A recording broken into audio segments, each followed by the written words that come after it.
We asked for people to submit their Valentine's Day memories to add to our collection.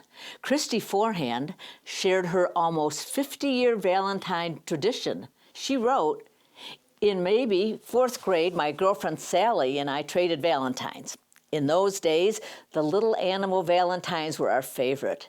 This card was bigger than most and features a cute little squirrel.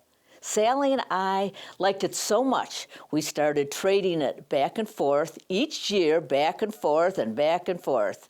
Sally moved from Ohio out west, and we both went to college, got married, had kids, but that squirrel card has traveled between our homes for nearly 50 years.